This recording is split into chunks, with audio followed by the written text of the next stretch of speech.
ഉള്ള ഒരു പ്രശ്നം കോൺഗ്രസിൻ്റെ 3 MLA-മാരുടെ പേരിൽ പലതരത്തിലുള്ള കളങ്കമുണ്ട്.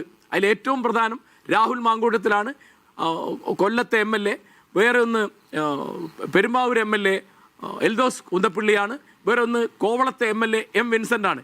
ഈ 3 പേർക്കും ടിക്കറ്റ് കിട്ടുമോ എന്ന് ചോദിച്ചാൽ ടിക്കറ്റ് കൊടുക്കുകയില്ല എന്ന് പറയാനുള്ള ഒരു ആർജവം കോൺഗ്രസിനില്ല. അല്ലെങ്കിൽ അവർ പറഞ്ഞായിട്ട് നമ്മൾ കേൾക്കുന്നില്ല.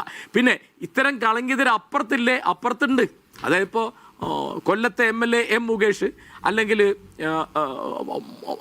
നേരത്തെ ഷൊർണൂരിൽ MLA ആയിരുന്ന PK ശശി, പാർട്ടിയുടെ ഇത്തരം അപവാദങ്ങൾക്കും കേസുകൾക്കും നടപടി നേരിട്ട P. ശശി, അല്ലെങ്കിൽ ഇപ്പോൾ അവരുടെ ഇപ്പോഴത്തെ മന്ത്രിയായിരിക്കുന്ന ഗണേഷ് കുമാർ, ഇവരൊക്കെ ഈ തരത്തിൽ ലൈംഗിക അപവാദങ്ങളും കേസുകളും നേരിട്ട ആളുകളാണ്.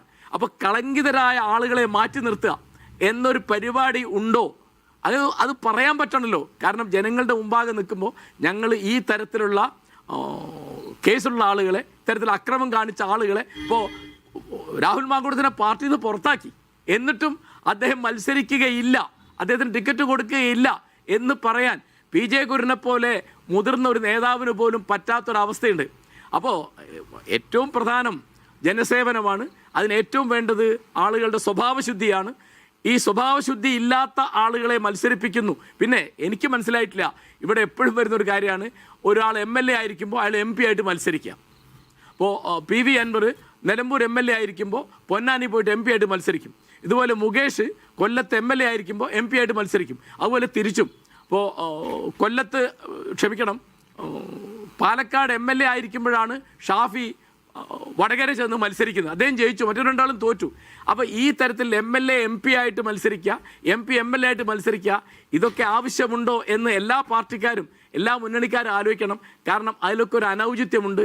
അതിലൊക്കെ അവരുദ്ദേശിച്ചാലും ഇല്ലെങ്കിലും സാങ്കേതികമായിട്ട് അത് ശരിയാണ്, അതിലൊരു തെറ്റുമില്ല. ഇലക്ഷൻ കമ്മീഷൻ അംഗീകരിക്കുന്ന ഒരു കാര്യം അത്. പക്ഷേ ജനങ്ങളെ പരിഹസിക്കുന്ന ഒരു അംശം, ജനങ്ങളെ വിലവെക്കാത്ത ഒരു അംശം അതിനകത്തുണ്ട്. അതുകൊണ്ടാണ് അത്തരത്തിൽ വരുന്ന മിക്ക ആളുകളും പലപ്പോഴും തോൽക്കാണ് പതിവ്. അതിൻ്റെ സന്ദേശം കൂടി പാർട്ടികളും മുന്നണികളും മനസ്സിലാക്കണം എന്നുള്ളതാണ് ഈ ഇലക്ഷന് തൊട്ട് മുമ്പുള്ള ഒരു കാര്യം എന്നുള്ളത് എനിക്ക് പറയാനുള്ളത്.